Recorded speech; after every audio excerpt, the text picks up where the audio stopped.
Indian government ने crypto को लेकर दो बड़े रूल्स लागू किए हैं जो हर एक ट्रेडर और इन्वेस्टर के लिए बहुत इंपॉर्टेंट है। फिर चाहे आप 1000 रुपए से ट्रेड कर रहे हो या 1 करोड़ से, नए रूल सब पर असर डालने वाले हैं। पहला रूल सुनिए, 22 जून से बाइनेंस और बाकी फॉरेन एक्सचेंजेस ने इंडियन यूजर्स के लिए ट्रैवल रूल मैंडेटरी कर दिया है। अब इसका मतलब क्या है? देखिए, अगर आप क्रिप्टो विड्रॉल या डिपॉजिट करते हो तो आपको एक्सचेंज को पूरी डिटेल देनी होगी।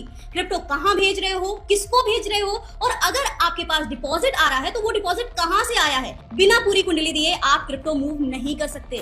अब दूसरा नया रूल ये है कि गवर्नमेंट की FIU एजेंसी ने एक्सचेंजेस को स्ट्रिक्ट ऑर्डर दिया है कि अगर कोई भी इंसान $10,000 यानी लगभग 9.5 लाख रुपए से ज्यादा की OTC डील करता है तो उसकी पूरी डिटेल्स डायरेक्ट FIU को रिपोर्ट करनी पड़ेगी। अब इसका मतलब क्या है? देखिए, OTC का मतलब होता है over the counter private deal. असल में जब किसी बड़ी कंपनी या हाई नेटवर्थ इंडिविजुअल को करोड़ों का क्रिप्टो एक साथ बाय या सेल करना होता है तो वो डायरेक्ट एक्सचेंज पर ऑर्डर नहीं डालते, क्योंकि अगर वो ऐसा करेंगे तो प्राइस बहुत ज्यादा क्रैश कर सकता है या बहुत ज्यादा ऊपर चला जाएगा। इसलिए एक्सचेंजेस की हेल्प से वो OTC डील करते हैं। मतलब ये है कि आपको 100 BTC अगर बेचने हैं और सामने वाले को 100 BTC खरीदने हैं तो दोनों आपस में डील कर लेंगे और इन दोनों की मैच मेकिंग और बीच का जो भरोसे का काम है वो ये एक्सचेंज करता है। ट्रेड कंप्लीट हो जाता है और मार्केट को पता भी नहीं चलता। लेकिन अब गवर्नमेंट ने ये क्लियर कर दिया है कि ऐसी 9.5 लाख से ऊपर की हर एक प्राइवेट डील की पूरी डिटेल्स सरकार को बतानी पड़ेगी।